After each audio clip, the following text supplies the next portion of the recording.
Hello and welcome back to Faceless Security, where we explore the world of technology and cybersecurity. When we think of cybersecurity, we usually picture protecting data. Things like credit card numbers, our emails, personal info. But there's this whole other world, operational technology, or OT, where the stakes are just monumentally higher. We're not just talking about protecting data here. We're talking about protecting the actual systems that control our physical world. Think power plants, water treatment facilities, the whole shebang. And securing them, that takes a completely different way of thinking. So let me ask you this. What happens when a cyber attack can cause a physical explosion? And no, this isn't some sci-fi movie plot.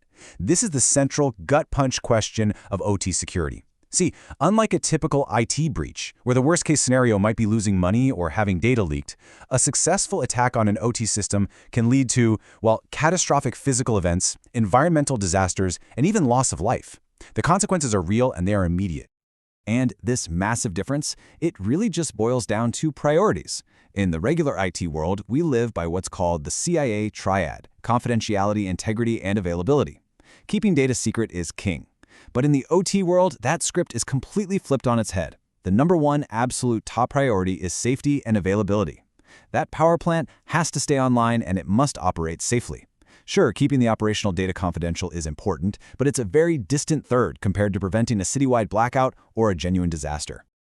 So, here's what we're going to break down in this explainer. We're going to look at how the pros tackle this huge challenge. We'll start with what makes the OT security problem so unique. Then we'll introduce the professional toolkit for analyzing these threats. After that, we'll dive deep into two key frameworks, STRIDE and DREAD, to identify and rate those threats.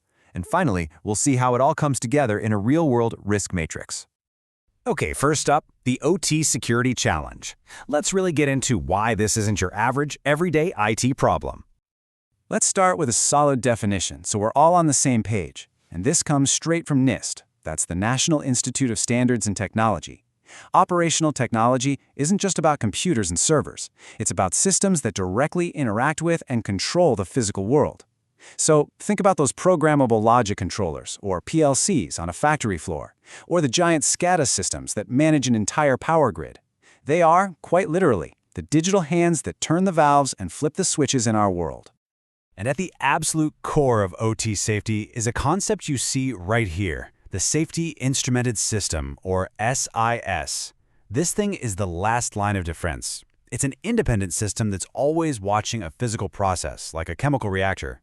If the main control system gets compromised or just fails, and things start going haywire, the SIS is designed to kick in and just force the whole process into a safe state, like slamming shut all the valves to prevent an explosion. An attack that can get past this system is an attack on safety itself. That's a huge deal. So with stakes this high, how do we even begin to secure these critical systems? You can't just install some antivirus software and call it a day. It takes a much more rigorous, systematic approach called threat modeling. This is how we shift from just reacting and patching holes to proactively designing systems that are secure from the ground up. Now, you might be thinking this threat modeling thing sounds like a lot of work. And you're not wrong, but it has some very real, tangible benefits. First, it turns those vague feelings of what if into actual measurable data. You can count the threats and score their risk, which is absolutely crucial for deciding where to spend your time and money. Second, it creates a clear paper trail, which makes auditors and regulators happy. And third, and this is a big one, it saves a ton of money.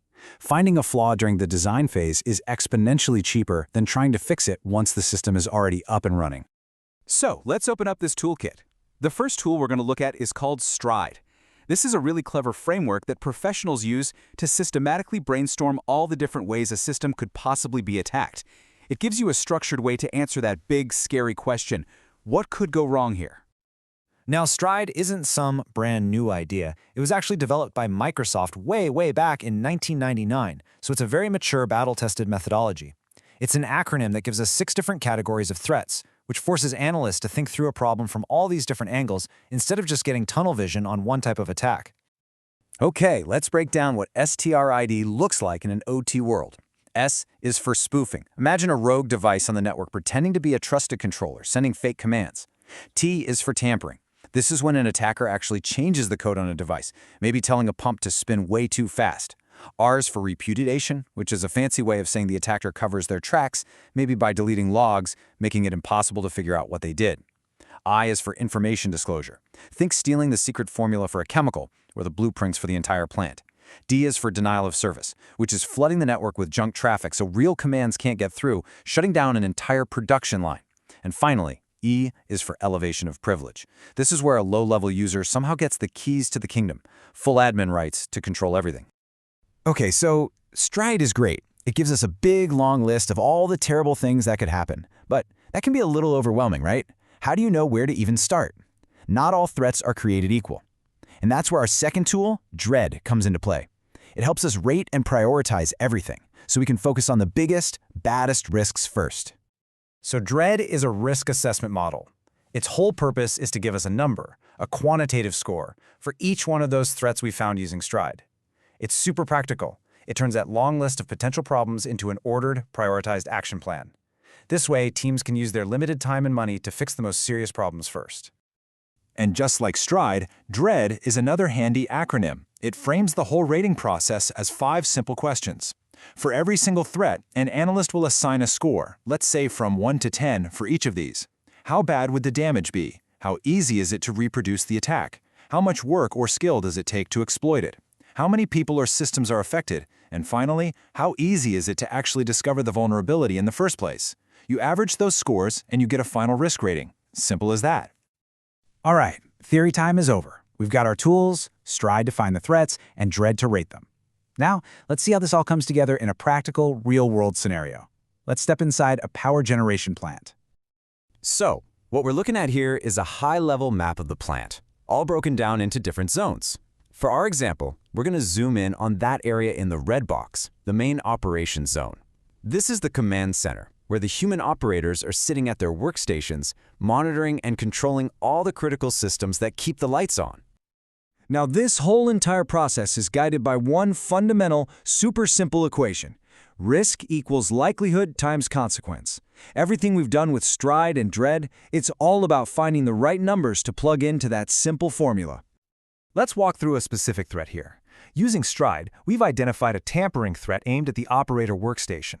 So what's the consequence? Well, an attacker could corrupt the status data coming from the PLCs.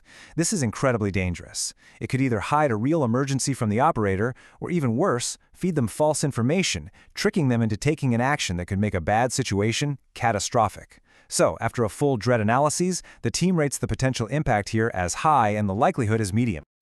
And here is the payoff. This is where it all comes together visually.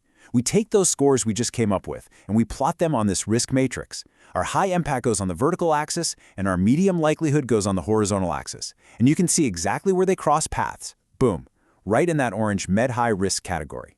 This immediately tells the entire organization, hey, this is not a low-priority issue. This is a significant risk that we need to deal with now. The matrix makes the final decision clear, simple, and totally defensible. I want to leave you with this really powerful statement from the official NIST guide on OT security. It's just a stark reminder of what is truly at stake here. This whole systematic process of threat modeling we've just walked through, it isn't just some academic exercise. It's a critical discipline for protecting our physical infrastructure, our environment, and ultimately human lives. It really makes you wonder, doesn't it? Are we doing enough to secure the invisible systems that our entire modern world depends on? Thank you for watching. Be sure to like, comment, and subscribe for more great content from Faceless Security.